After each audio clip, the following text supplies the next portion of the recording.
ir a lo que está ocurriendo en la Convención Constituyente en materia de algunas normas, ¿cierto?, que se están ya discutiendo, que tiene que ver, por ejemplo, con el sistema presidencial, con la unicameralidad y también la reelección de los jueces. 3 temas súper polémicos que queremos que nos expliques un poquito en qué va, porque de pronto hay mucha información cruzada en los medios, la gente por ahí va leyendo algunos titulares, ¿cierto? Hoy día uno tiene la mente puesta en tantas cosas que a veces nos quedamos con una información que puede que no sea la correcta o nos falta profundizar para poder entender en qué va cada tópico.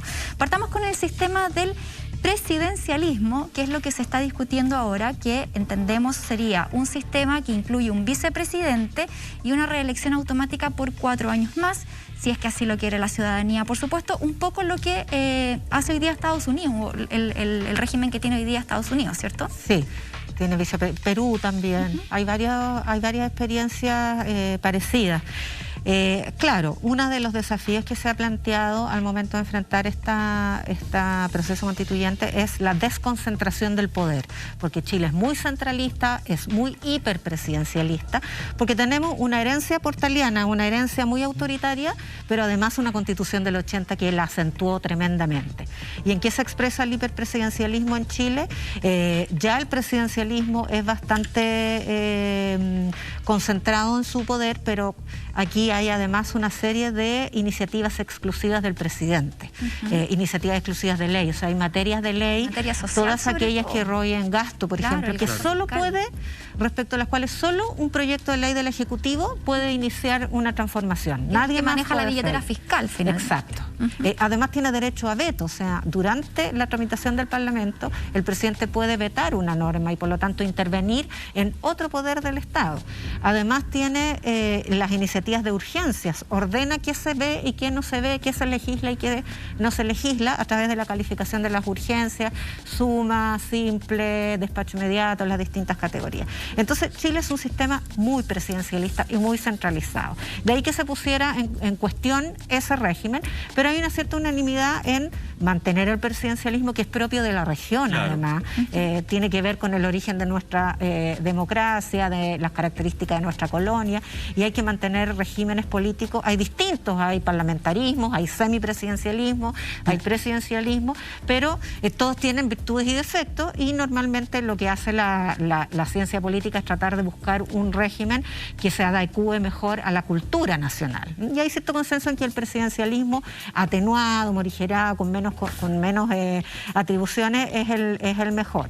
Y por eso se aprobó esta figura, pero con un vicepresidente paritario, o sea, en la misma lista irían el presidente y el vicepresidente, un hombre y una mujer, en dupla, pero se eligen universalmente. ¿Ya? Con 4 años con reelección. Con reelección, posibilidad de reelección inmediata. Exacto. ¿Podemos explicar un poco? Porque me pasó que el fin de semana estaba leyendo la prensa y había muchas noticias falsas dando vuelta.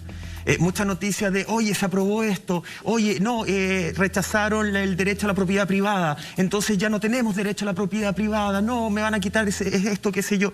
¿Podemos explicar un poco el proceso de la convención, de qué significa cuando se plantean estas iniciativas primero, después hay como voto, te lo voy a decir yo en palabras muy simples, como un voto por grupos chiquititos, después grupos más grandes, después va a una votación en pleno, general, porque hay mucha desinformación con respecto a ese proceso y siento que hoy día las alarmas se están encendiendo demasiado rápido. Sí, es súper importante lo que tú dices, porque el proceso constituyente en general y la convención en particular han sido víctimas de asedio político permanente, o sea, campañas de desprestigio, al punto que todavía no empezaba y todavía no se ha votado ningún artículo en definitiva, y ya hay un hashtag en Twitter que dice rechazo de salida, y hay campañas en marcha para rechazar una constitución que nadie conoce. Que no se escribe. Entonces, eso ya habla de un sector político del país que está empecinado en que esto no llegue a buen puerto, en que esto se rechace, independiente de qué se legisle. ¿Por qué? Porque es una derecha que está a favor del statu quo, le gusta el orden de cosas que existen en Chile, quiere preservarlo, y la verdad es que hay que decirle a la ciudadanía, si se rechaza la nueva constitución en el plebiscito de salida, lo que queda es la constitución del 80. Claro. Eso es lo que ocurriría, entonces, ojo con eso. Entonces hay mucha desinformación y se utilizan ciertos mecanismos que están recién empezando a ejercerse en la convención para desinformar. Por ejemplo, lo vimos durante la campaña, la ex senadora Ena von Baer dijo que se estaba cambiando el himno nacional, se iba a eliminar el escudo y se iba a eliminar se le iba a cambiar el nombre del país. Chile, sí. Nunca, porque los sistemas de fast-check escucharon todas y cada una de las grabaciones de todas y cada una de las sesiones y no hubo ni una sola palabra respecto de eso. Claro. Aquí, efectivamente, hay iniciativas de norma, una que se llama que se vaya preso Piñera, se eliminó en una votación el núcleo básico y fundamental de la sociedad chilena en la familia, etcétera. Pero esto es un proceso que está recién iniciando. En la convención hay 7 comisiones. Ya, perfecto. Entonces, de acuerdo a las temáticas que se van a presentar, lo ve cada comisión. Las comisiones sesionan o hacen acuerdos y aprueban y rechazan las iniciativas de norma por mayoría simple. Ya. No por 2/3. Claro, por lo tanto, lo que se aprueba... Esa es la comisión. Eso es la comisión. La comisión que sería un 50 más 1 en la votación. Exacto, o sea, mayoría absoluta, Perfecto. 50 más 1. No es 2/3, No es que es lo que opera en el Exacto. plenario. Sí. Entonces el flujo es, se vota, primero se distribuye en qué comisiones. Hay iniciativas parecidas en distintas comisiones. Por ejemplo, la que tú mencionas, Michael, de el derecho de propiedad. Se rechazó en una comisión, pero porque no correspondía a esa comisión. Y hay 5 iniciativas de normas sobre derecho de propiedad que se están aprobando en las otras comisiones. No, pero lo que circulaba se rechaza justamente. Claro. Entonces hay una manipulación de la información. Qué peligroso porque efectivamente se rechazó respecto de un ámbito temático en la Comisión de Medio Ambiente, pero se está aprobando en la Comisión de Forma del Estado, por ejemplo. Ok.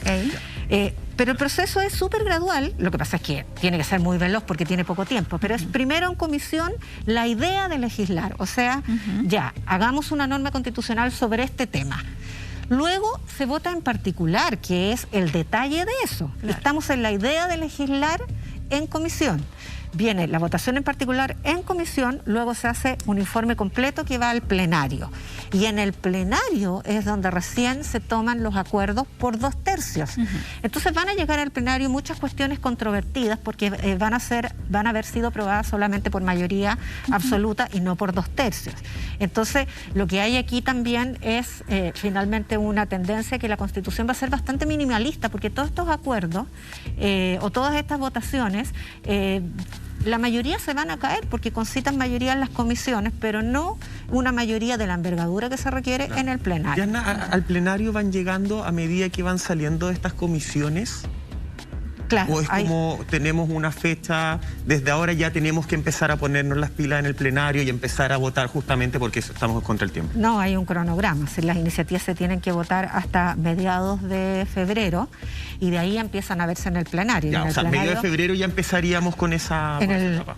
A mediados de febrero, cada comisión tiene que despachar un informe global con todas sus iniciativas de norma ya aprobadas, porque es un cuerpo normativo, es como un capítulo de la Constitución. Cada comisión escribe un capítulo de la Constitución. ¿No? Hay una incluso que es la introducción, hay una comisión encargada de la introducción de los fundamentos constitucionales de Chile. Entonces despachan a la comisión a la mitad de febrero y de ahí empiezan plenos diarios para ir aprobando y rechazando normas por 2/3. O sea, la mayoría se van a rechazar, eso es a priori previsible, ¿verdad? Porque es muy difícil que haya 2/3. ¿Qué significa eso? Que no vamos a tener una constitución o que vamos a tener una constitución inapropiada, incompleta. No, las constituciones son normas generales de convivencia, son una casa común y luego las mayorías políticas de las circunstancias históricas de cada gobierno van legislando en los parlamentos. Exactamente. Y lo hacen a partir de un marco general.